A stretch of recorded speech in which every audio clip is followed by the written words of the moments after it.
গল্পটা সুন্দর ছিল, কিন্তু বয়সটা অল্প ছিল।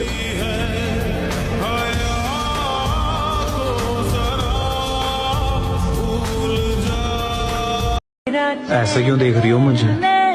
मत देखो, खो जाओगी मेरी आंखों में।